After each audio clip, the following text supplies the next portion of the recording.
China का super dam Bharat के लिए खतरे की घंटी। क्या आप जानते हैं चाइना ने आखिरकार ब्रह्मपुत्र नदी पर दुनिया का सबसे बड़ा डैम बनाना शुरू कर दिया है और यह कोई आम प्रोजेक्ट नहीं है। 167 बिलियन डॉलर यानी भारत के 2 साल के डिफेंस बजट जितनी बड़ी रकम इसमें झोंकी जा रही है। अब आप सोचिए, ये डैम ठीक उसी जगह बन रहा है जहां से ब्रह्मपुत्र नदी भारत में एंटर करती है, बस 30 किलोमीटर दूर। अब भारत चाइना के बीच कोई वाटर शेयरिंग ट्रीटी भी नहीं है, तो सवाल उठता है, क्या चाइना कल को इस डैम के जरिए भारत को ब्लैकमेल कर सकता है? भारत सरकार ने चुपचाप अपनी चिंता जताई है, लेकिन पब्लिक में ज्यादा विरोध नहीं किया गया है। चाइना ने भी बस यही आश्वासन दिया है कि वो रिवर का फ्लो नहीं रोकेगा, लेकिन क्या इस पर भरोसा किया जा सकता है? आप बताइए, आपको क्या लगता है, ये डैम भारत के लिए खतरा बन सकता है या नहीं? नीचे कमेंट में अपनी राय जरूर बताएं।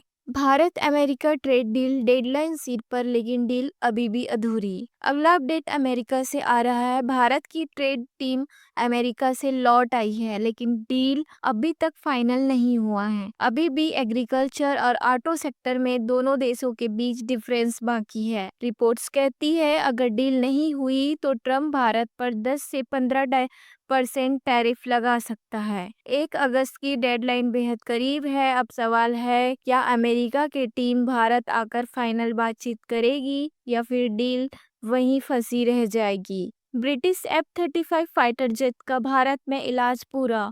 F-35 स्टेज फाइटर जेट जो पिछले महीने केरल के तिरुवनंतपुरम एयरपोर्ट पर लैंड किया था, उसका मरम्मत का काम अब पूरा होने वाला है। 22 जुलाई को ये जेट वापस यूके के लिए रवाना होगा। भारत में इसे फ्लाई अवे कंडीशन में लाया गया है, लेकिन फुल चेकअप अब ब्रिटेन में ही होगा। नेक्स्ट अपडेट है, गुजरात भारत के बिलियनर्स की राजधानी। लेटेस्ट रिपोर्ट्स के मुताबिक भारत में 191 बिलियनर्स और इनमें से 108 अकेले गुजरात से हैं, यानी देश के 56% बिलियनर्स एक ही राज्य से। पॉपुलेशन के हिसाब से देखें तो गुजरात की आबादी महज 5% है, लेकिन बिजनेस माइंडसेट ने उसे टॉप पर पहुंचा दिया है। भारत को अब बहुत बड़ी टेक्नोलॉजी मिलने जा रही है। फ्रांस की सफरान कंपनी भारत में 120 किलो थ्रस्ट इंजन बनाएगी, वो भी फुल टेक्नोलॉजी ट्रांसफर के साथ। 61,000 करोड़ का यह प्रोजेक्ट भारत की डिफेंस कैपेबिलिटी को एक नए स्तर पर ले जाया जाएगा। टर्की की अर्थव्यवस्था बर्बादी की ओर। 2008 में टर्किश लीरा भारत के 30 रुपए के बराबर था।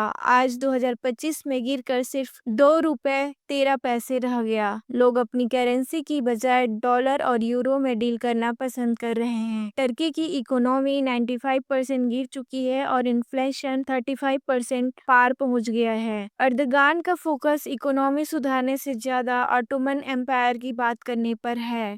हमारा उद्देश्य है आपको अंतर्राष्ट्रीय राजनीति, रक्षा, भू रणनीति और वैश्विक घटनाओं की सटीक जानकारी देना। जुड़े रहिए। नमस्कार, जय हिंद, वंदे मातरम।